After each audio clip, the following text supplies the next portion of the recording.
कोटवार, मैं हूं आपका कोटवार। मैं ग्वालियर चंबल का कोटवार हूं। ग्वालियर प्रवास के दूसरे दिन केंद्रीय मंत्री ज्योतिरादित्य सिंधिया भितरवार पहुंचे, जहां उन्होंने नवनिर्मित अनुविभागीय भवन और नगर पंचायत भवन का लोकार्पण किया। इस दौरान 679 करोड़ रुपए की लागत से विभिन्न परियोजनाओं का उद्घाटन एवं भूमि पूजन किया गया।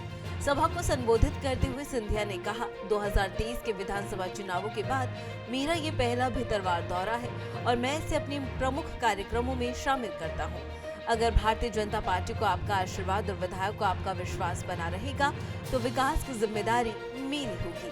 वहीं अपने संबोधन में सिंधिया परिवार की विरासत और क्षेत्र के विकास के लिए भी किए गए कार्यों पर ज्योतिरादित्य सिंधिया ने प्रकाश डाला। उन्होंने कहा कि उनके पूर्वजों ने 8 से 10 पीढ़ियों से इस क्षेत्र में प्रगति और समृद्धि की नींव रखी है। माधवराव सिंधिया के शासनकाल में पंजाब से 20,000 किसानों को ग्वालियर स्टेट में बसाया गया था, जिससे कृषि क्षेत्र में क्रांतिकारी बदलाव आया। उन्होंने हर्षी बांध का उदाहरण देते हुए कहा कि ये बांध 150 साल पुराने मिट्टी से बना था और आज भी उसमें एक बूंद पानी नहीं रिसता है, जबकि आधुनिक युग में कंक्रीट के बांध भी जल्दी खराब हो जाते हैं। वहीं सिंधिया ने कहा कि सिंधिया स्टेट में सिर्फ सुरक्षा ही नहीं बल्कि सिंचाई और विकास के लिए भी काम किया गया था। उन्होंने बताया कि उनके पिताजी जब रेल मंत्री बने तो उन्होंने देश की पहली रेल कोच फैक्ट्री आंध्र में स्थापित की। उन्होंने खुद को क्षेत्र का सेवक बताते हुए कहा कि गांव में जो कोटवार होता है वही मैं हूँ। मैं ग्वालियर चंबल का कोटवार हूँ। मेरा जीवन लक्ष्य है कि मैं लोगों के दिलों में जगह बना सकूं। गांव में क्या होता है जो हमारा वो है, क्या है नाम है ना, कोटवार। मैं हूं आपका कोटवार।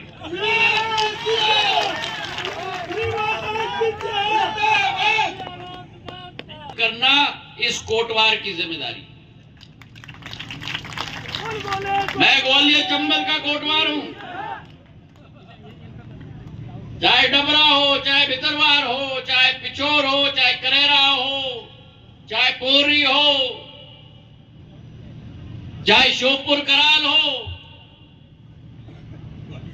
और मेरी जिंदगी का एकमात्र लक्ष्य है कि इस विकास के रास्ते को पकड़ के, इस प्रगति के रास्ते को पकड़ के, ना कुर्सी की मोह है, ना पद की मोह है, एक लालसा है कि आपके दिल में मैं स्थान पा पाऊं तो मेरा जिंदगी मेरे लिए। वहीं प्रधानमंत्री नरेंद्र मोदी के नेतृत्व क्षमता की प्रशंसा करते हुए उन्होंने कहा कि देश 2047 तक विश्व गुरु बनने की दिशा में अग्रसर है।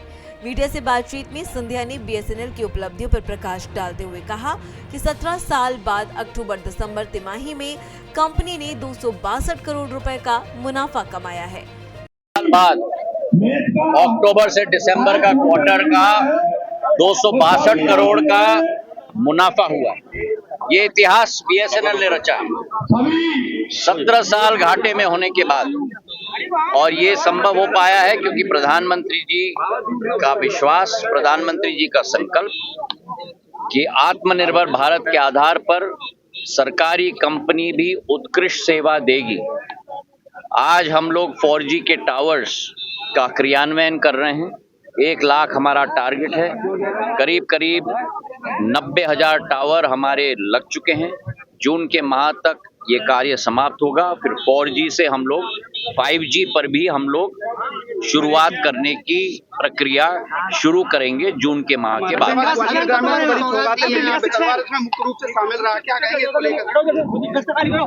विकास प्रगति का चक्र निरंतर होता है। प्रधानमंत्री जी के नेतृत्व में, मुख्यमंत्री जी के नेतृत्व में भारतीय जनता पार्टी विकास और प्रगति के लिए संकल्पित है। मैं बधाई देना चाहता हूं हमारे स्थानीय विधायक को, मोहन सिंह जी को, जिन्होंने रात और दिन और रात एक किया है लोगों की आशा और आशंकाओं पर खड़े उतरने की, और यही जनसेवा का पथ होना चाहिए जिसे हमारे विधायक ने अपनाया। बहुत बहुत धन्यवाद। वहीं भाई दरबार पहुंचने पर सिंधिया ने कहा कि विकास और प्रगति की यात्रा लगातार जारी रहेगी। उन्होंने प्रधानमंत्री नरेंद्र मोदी और मुख्यमंत्री के नेतृत्व की सराहना करते हुए कहा कि भारतीय जनता पार्टी संकल्पित होकर विकास कार्यों में लगी है। उन्होंने विधायक मोहन सिंह की भी प्रशंसा करते हुए कहा कि वो दिन रात जनता की सेवा में समर्पित हैं। ग्वालियर चंबल अंचल के 3 दिवसीय प्रवास पर केंद्रीय मंत्री ज्योतिरादित्य सिंधिया कल शाम पहुंचे थे। वहीं आज ग्वालियर की विधानसभा भितरवार पहुंचे, जहां उन्होंने करोड़ों विकास कार्यों के भूमि पूजन और शिलान्यास किया। इस मौके पर भितरवार अनुभाग के भवन की नवनिर्मित बिल्डिंग का लोकार्पण किया। वहीं नगर पंचायत भवन की बिल्डिंग का भी लोकार्पण किया। इस दौरान उन्होंने क्षेत्र की जनता को संबोधित करते हुए कहा कि मैं आपका कोटवार हूं, चंबल अंचल की जनता का कोटवार हूं। वहीं 17 वर्ष बाद, यानी कि लंबे समय बाद, जिस तरह से बीएसएनएल को 262 करोड़ का फायदा हुआ है और जिस तरह से 1000 टावर अभी तक जून माह तक लगाए जाने थे, जिसका कार्य विकास जारी है और 900 टावर अब तक लगाए जा चुके हैं और जून माह तक इस कार्य को प्रगति को पूरा कर लिया जाएगा। साथ ही जिस तरह से नई टेक्नोलॉजी इस देश में आ चुकी है, तो बीएसएनएल की 5G नेटवर्क को लेकर भी कार्य जारी है, जो कि आने वाले समय में लोगों को 5G की सुविधा भी उपलब्ध कराई जाएगी। मनोज चौबे, भारत एक्सप्रेस, ग्वालियर।